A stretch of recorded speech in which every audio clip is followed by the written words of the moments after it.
నామమే అమృతం శ్రీరామ కీర్తనం సుకృతం ఈ రామచంద్రుడే లోక రక్షయని అంతరాత్మ పలికే జగదానందకారక జయ జానకి ప్రాణనాయక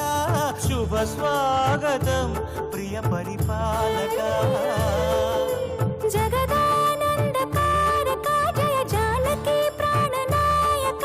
శుభ స్వాగతం ప్రియ పరిపాలక